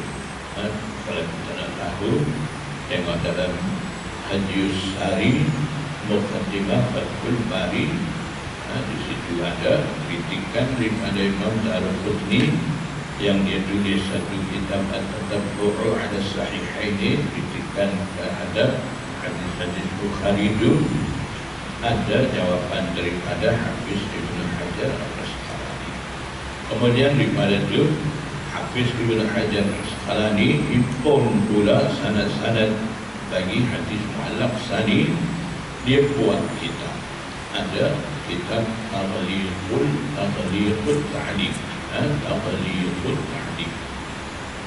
Kitab itu satu set 5 jilid, satu jilid ada tebal 2 jari. Jadi Imam Bukhari buat ringkas kita begitu.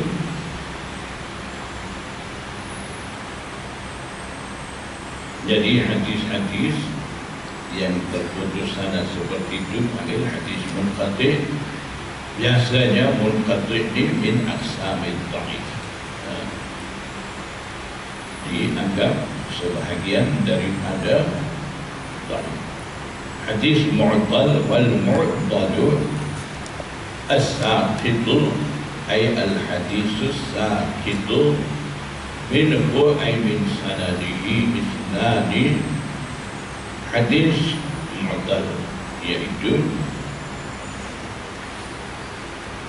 hadis yang mana ada perawi yang gugur daripada sanadnya 2 orang.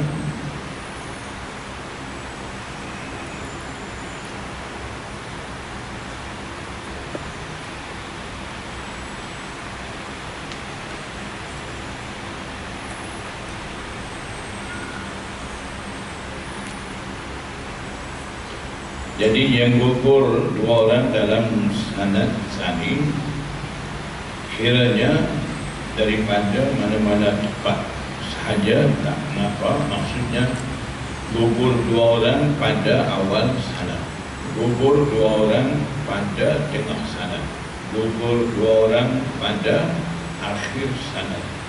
Tapi syaratnya di situ yang gugur itu mesti berturut-turut. Maksudnya kalau kata yang gugur itu sahabat, kalau berturut-turut siapa pula? Tabi'i. Sahabat dan tabi'i gugur. Kalau tabi'i gugur dalam sanad, yang turutnya dia itu tabi'ut tabi'i, maknanya tabi'i dan tabi'ut tabi'i 2 berturut-turut gugur daripada sanad itu. Kalau begitu, yang gugur itu seorang di awal sanad, yang semua pula di akhir sanad, itu tak kata mu'dal, itu panggil munqati'. Kalau munqati' terputus sanad itu ada gugur satu tempat, ada 2 tempat, ada begitu. Jadi mu'dal ni syarat dia mesti yang gugur 2 orang itu berturut-turut. Kalau tidak, akan panggil munqati' juga. Hadis mudallas. Wa ma ata ay wal hadithul ladzi ata, hadis yang datang mudallasan ay hala qawlihi mudallasan, dalam keadaan menjadi mudallas. Mudallas makna yang ditadliskan. Tadlis apa mana? Tadlisul isnad, tadlisul syuyukh. Dah. Jadi saya nak bagi tahu, tak perlu ulang kan? Dah, boleh? Jadi kita baca saja. Al-awwalu al-isqatu li-syaikhi, yang pertama menggugurkan syaikh. Maknanya perawi itu menggugurkan nama syaikh dia kemudian dia disebut syekh punya syekh dia dengan lafaz yang tidak menghendaki ittisal, tidak memberi gambaran ittisal sanad. Jadi cara seperti itu panggil tadlisul isnad.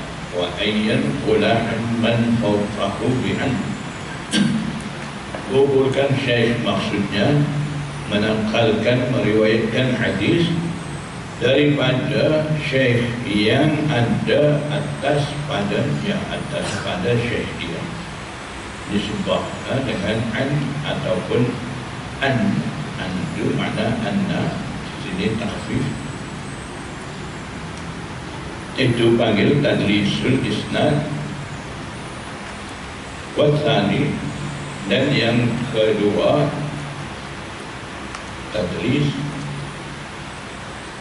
la yusqituhu ay la yusqitu syaikhul ladzi haddatsahu bil hadits, tidak menggugurkan syekh yang meriwayatkan hadis, lakin yasifu ay yadhkuru, akan tetapi perawi itu mensifatkan awsafahu ay awsafah syekh, sifat-sifat syekh bima bihi la yan'arif ay la yashtahir, dengan sifat yang tidak dikenali, tidak mengenali, tidak dikenali orang, tidak masyhur di sisi orang lain. Dia guna gelaran lain, tidak sebut nama. Jadi maknanya dia tidak menggugurkan syekh daripada sanad. Dia masuk syekh dia tu, tapi dia tidak sebut nama, dia sebut gelaran yang tidak masyhur bagi syekh itu. Tadi saya nak ceritakan supaya orang tidak jam dia tu riwayat daripada syekh itu. Jadi itu tadlis. Cara yang kedua dinamakan tadlisus syuyukh. Yang tadi tadlisul isnad.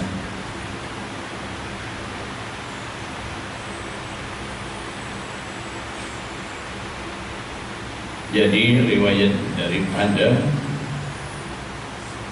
rawi yang menggugurkan syekh dia itu tidak diterima disebabkan tidak mengetahui yang gugur itu siapa.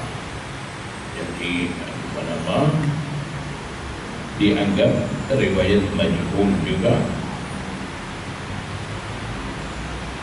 Hadis syadz wa ma yukhalifu siqatun ay rawin siqatun fihi fil hadis, pada hadis al-mala ay al-jama'ah, al-jama'atus siqat.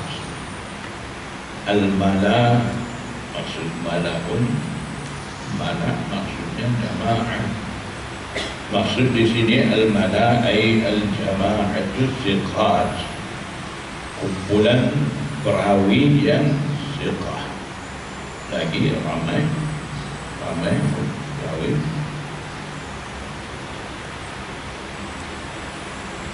Hadis yang mempunyai berlainan yang diriwayat oleh perawi siqah, padanya pada hadis itu ada persanggahan dengan al-mala, dengan kumpulan siqah yang ramai. Fasyadz, maka ia adalah syadz, dinamakan syadz. Jadi maksudnya riwayat daripada seorang rawi siqah itu bercanggah dengan riwayat daripada rawi-rawi siqah yang ramai, itu dinamakan syadz.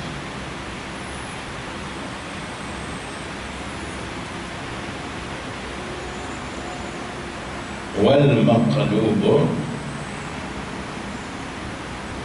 jadi syadz ini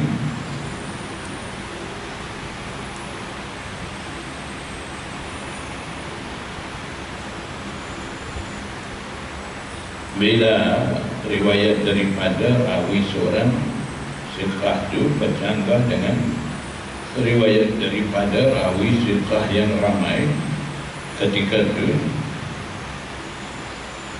cuba kita tengok di antara dua percanggahan itu adakah jalan boleh selesaikan percanggahan itu, ataupun ada jalan boleh selaraskan di antara riwayat daripada siqah dan riwayat bercanggah daripada rawi siqah yang ramai itu.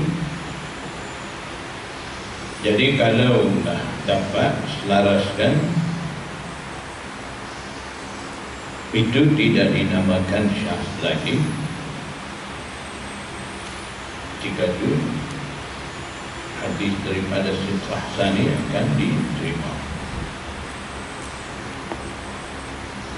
Jadi kalau tahu nak mudah nampak, tulis di tepi itu وَمَا يُخَالِفُ سِقَةٌ فِيهِ الْمَلَانِ, nampak susah kita faham. Tulis asyhadu huwa mukhalafatu siqati, asyhadu huwa mukhalafatu siqati liman huwa awsaqu minhu. Asyhadu huwa mukhalafatu siqati liman huwa awsaqu minhu. Saqa awsaqu minhu.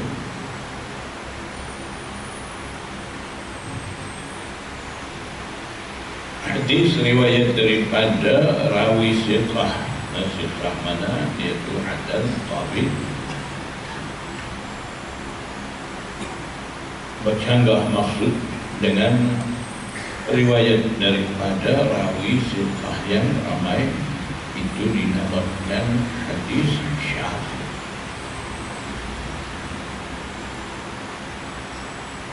Yang ramai itu pun siqah belaka.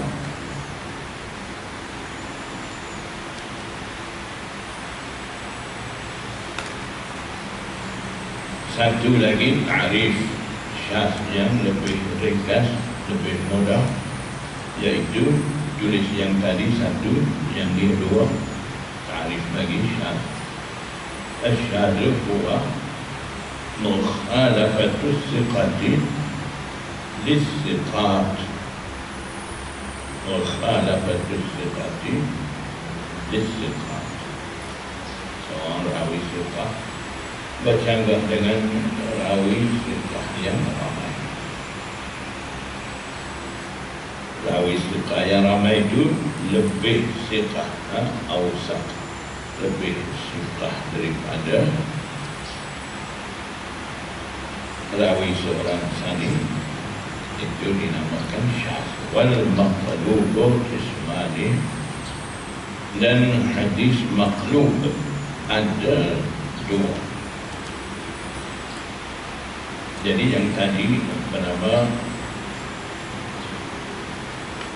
syadz ini, kita akan nampak riwayat daripada seorang rawi siqah itu bercanggah dengan riwayat daripada rawi siqah yang ramai. Ketika itu cuba selaraskan percanggahan ada di antara dua kumpulan itu, kumpulan yang rawi yang ramai dengan rawi seorang sani. Cuba selaraskan maksud-maksud itu. Kalau dapat, ketika itu tidak akan panggil syadz lagi. Jadi kalau tak dapat, barulah panggil syadz. Jadi bila dah hilang percanggahan yang ada di antara rawi siqah dengan rawi siqah yang ramai sani, hadis daripada siqah seorang itu boleh dah terima. Wal maqlubu qismani, talah maqlub, hadis maqlub ada dua bahagian. Pertama, ibdalu rawin ma bi rawin ismun, menukarkan rawi. Rawi maksudnya rawi masyhur dengan hadis itu. Ma bi rawin, tukar dengan rawi lain. Rawi lain itu tak masyhur, jadi dia tukar rawi yang masyhur untuk tempat rawi tidak masyhur itu, supaya ada tarikan terhadap hadis. Tujuan dia begitu.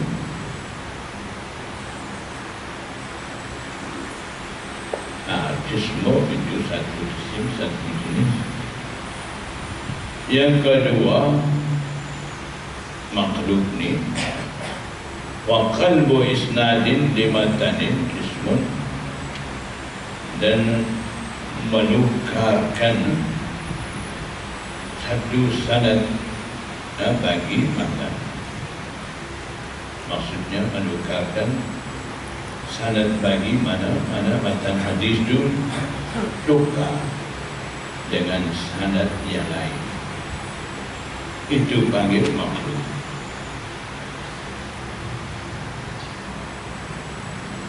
Makhluk ini hukum dia buat cara seperti itu adalah tidak dibenarkan sama sekali. Itu boleh membawa ke arah merosakkan ilmu hadis, sanad-sanad hadis. Tidak dibenarkan buat begitu. Rawi-rawi itu sanad bagi matan ini pada sanad bagi matan yang lain dan sebagainya. Cara-cara seperti itu tidak dibenarkan. Tapi kalaulah ada tujuan tertentu, seperti mana nak pastikan seseorang itu betul tak dia ingat sanad-sanad hadis itu dengan baik, ataupun nak memeriksa seseorang betapa bijaknya dengan ilmu hadis, ketika itu boleh buat cara hadis makhluk sani. Maknanya sanad hadis bagi hadis ni hantar pergi kepada sanad hadis lain. Sanad hadis lain sani mai lagi sanad itu. Tujuan dia nak cuba ataupun nak periksa seseorang betapa dia ingat hadis-hadis itu. Seperti mana Imam Bukhari dicuba semasa dia tiba di Baghdad. Apabila orang Baghdad dengar Imam Bukhari akan sampai ke Baghdad, mereka buat satu perancangan untuk mencuba ataupun memeriksa kebijaksanaan Imam Bukhari, dan mereka nak menyaksi bijaknya Imam Bukhari itu, ingatan kuatnya Imam Bukhari itu. Mereka adakan satu perancangan, pilih 10 orang yang ingatan kuat, suruh satu orang 10 hadis hafal dengan sanad yang betul. 100 hadis 10 orang hafal. Kemudian sanad-sanad hadis daripada orang ni bagi pada orang tu, sanad hadis ni tukar bagi sanad hadis ni, tukar buat gitu, jadikan 100 hadis. Jadi yang hafal hadis tadi, dia hafal pula hadis seorang 10 hadis sekali dengan sanad yang tak betul.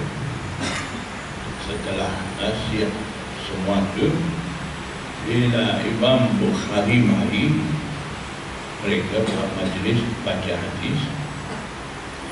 Ketika itu suruh 10 orang sani yang merancang itu suruh baca, yang sanad dah tukar tak betul itu suruh baca itu.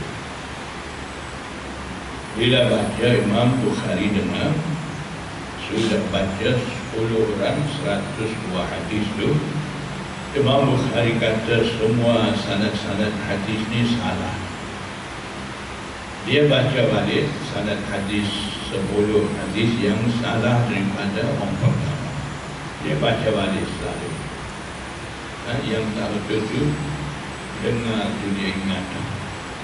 Semua 100 hadis dia dah ingat. Seorang-seorang dia bagi tahu sanad ini tahu betul, ini tahu betul. Yang betulnya Imam Bukhari susun balik rawi ni kena duduk dalam sanad ni, selepas rawi ni, sebelum rawi ni. Sanad ni bukan sanad bagi hadis ni sanad bagi hadis tu. Dia atur balik, susun balik semua tu, kemudian dia baca hadis yang betul tu. Jadi semua orang suka kata baik, pandai, puji kepada Imam Bukhari. Jadi itu hadis-hadis yang dah tukar sanad-sanad, rawi sini dah tukar-tukar dah, itu panggil hadis makhluk. Boleh buat pertukaran begitu, tujuan untuk mencuba seseorang. Saja tukar-tukar buat itu, lalu buat hukum sebab sanad yang salah, yang tak betul, tidak benar buat macam tu. Yang benarnya untuk cuba seseorang. Selepas itu dah dia kata hadis-hadis yang dah baca dalam majlis tu yang tak betul tu ada buat kitab sebab pula begitu. Hanya setakat tu, setakat majlis tu, sudah selesai majlis tu habis cerita. Jadi dengan cara tu boleh buat hadis makhluk. Kalau sengaja suka-suka nak buat begitu, tak boleh, akan penuh sanad-sanad hadis tu. Jadi boleh lagi.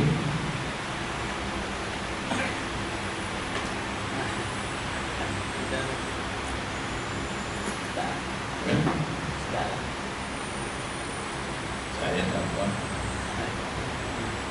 Ramai-ramai. Boleh lagi.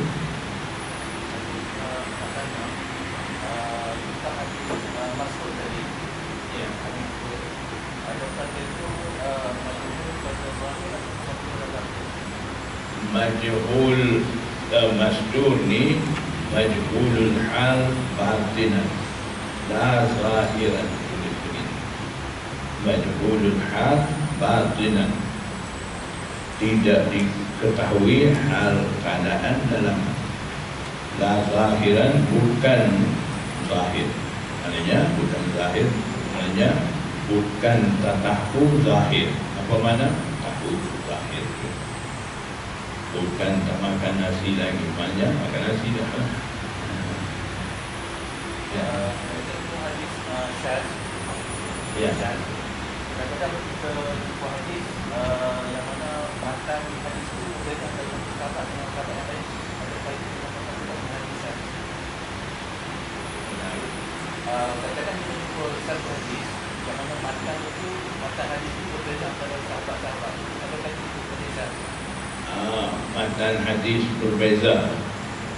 Kalau matan hadis berbeza datang daripada sahabat berlainan, tapi maksud hadis itu tidak menyalahi, itu tidak jadi syaz lah. Syaz ni maknanya maksud daripada satu riwayat itu daripada rawi sahih juga, tapi berlainan dengan maksud hadis riwayat daripada rawi sahih yang ramai, bercanggah maksud. Itu baru panggil syaz. Kalau berbeza matan, maksud itu tidak jadi berlainan, itu tidak panggil syaz. Syaz ni mesti ada mukhalafah antara rawi sahih seorang dan rawi sahih yang ramai lebih sahih daripada dia, barulah panggil syaz. Ya. Maksud hadis itulah bercanggah.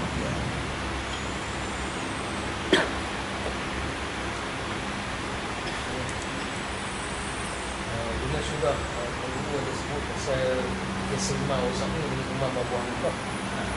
Imam Syafi'i nak pergi ke Rasulullah dah tepat, Imam Abu Hanifah pun dah tepat. Imam Abu Hanifah tu Imam Auza'i itu ada 3. Imam Abu Hanifah itu ada 4 orang rawi. Jadi dianggap Imam Auza'i itu Ali, Imam Abu Hanifah punya nazil. Lagipun hadis yang angkat taraful yadain ini dikira sahih. Jadi sebab itu Imam Auza'i utamakan yang angkat tangan tu. Jadi tanya Imam Abu Hanifah kenapa tidak angkat tangan. Jadi Imam Abu Hanifah baca hadis yang tidak buat raful yadain ini, rawi daripada Imam Abu Hanifah sampai Rasulullah ni 4 orang, sanad nazil. Walaupun sanad tu nazil, Imam Abu Hanifah dia banding rawi dalam dua-dua sanad tu, rawi yang merupakan syekh bagi Imam Auza'i, dia banding dengan syekh dia. Jadi rawi jadi syekh Imam Auza'i ni hanya muhaddis, yang Imam Abu Hanifah punya muhaddis lagi faqih. Faqih maknanya dia ada kebolehan ijtihad. Jadi dia banding semua tu macam tu. Setiap seorang-seorang banding tu dapati yang Imam Auza'i punya sanad tu muhaddis saja, tidak ada mujtahid faqih. Yang Imam Abu Hanifah punya dalam sanad tu rawi-rawi semua ni muhaddis lagi faqih. Jadi Imam Abu Hanifah pun tarjih kepada hadis yang tidak angkat tangan tu. Jadi kaedah yang dipegang oleh Imam Auza'i sama Imam Syafi'i, Imam Abu Hanifah pula kaedah lain pula. Sebab kaedah ada banyak, 50, 100. Sekarang kita guna hanya daripada kaedah tarjih ada 50, 100 ni, satu kaedah saja dia buat masyhur seluruh Malaysia. Sahih, dhaif, dhaif, tak payah kita ambil sahih. Satu kaedah tu. Perawi Imam Abu Hanifah tu lebih ahli daripada perawi Imam Auza'i. Lebih tinggi darjat. Sifat. Sifat dia tu tinggi. Dari segi sanad tu tidak ahli lah. Sifat rawi tu lebih pada sifat rawi Imam Auza'i punya sanad tu. Itu kaedah Imam Abu Hanifah. Begitu. Lagipun dia kira hadis yang tidak angkat tangan tu walaupun sanad nazil, walaupun dianggap hadis tu dhaif di sisi sesetengah hadisin, tapi di sisi dia hadis tu lah lebih kuat daripada hadis angkat tangan tu. Sebab apa jadi lebih kuat di sisi dia?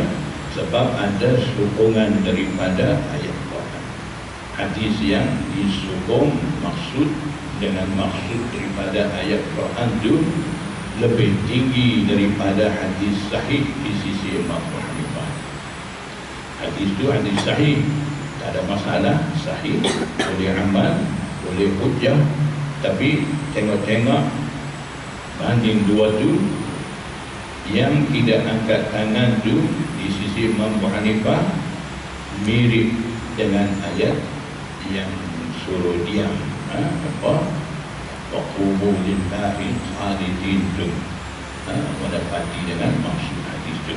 Jadi bila hadis tu, maksud hadis tu mendapati dengan mana-mana maksud daripada mana-mana ayat Quran, ada Imam Abu Hanifah kira hadis tu lebih tinggi daripada hadis yang tidak menepati maksud dengan ayat Quran itu.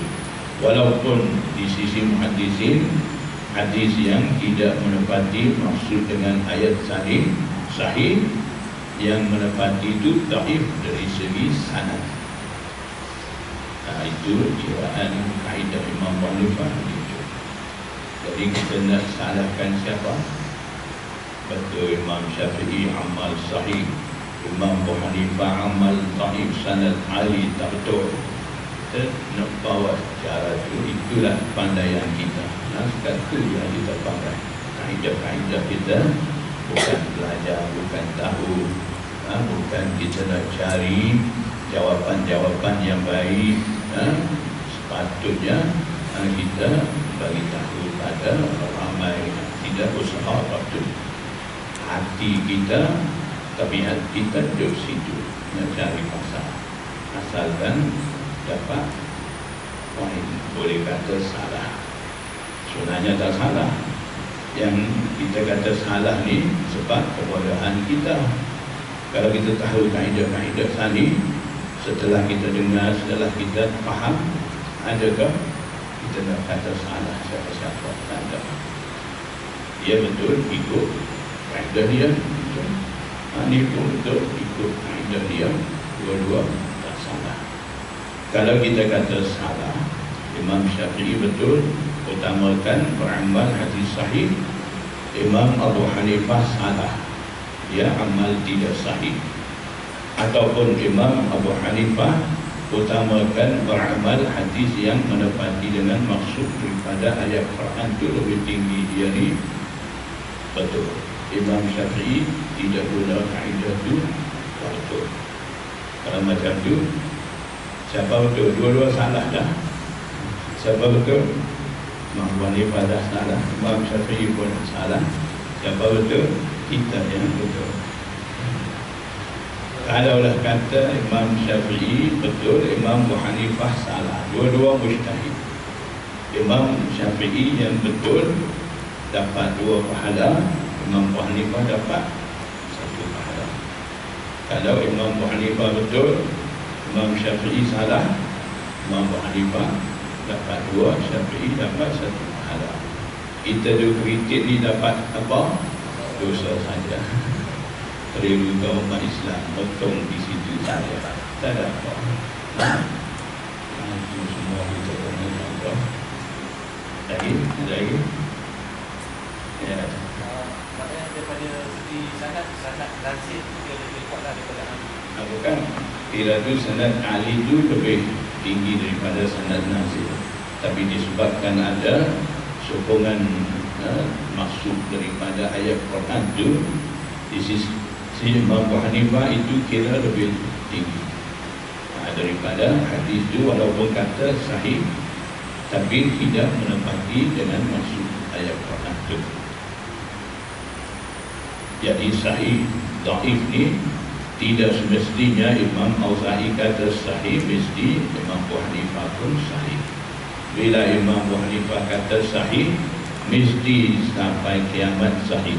Supaya saya cerita dasar ni kan, di sisi Imam Abu Hanifah itu sahih, sampai mai di sisi Imam Tirmidzi celah tu masuk rawi dhaif, terpaksa Imam Tirmidzi kira dhaif. Jadi ada macam tu. Di situlah ada khilaf, ijtihad, kedudukan rawi, kedudukan hadis di kalangan imam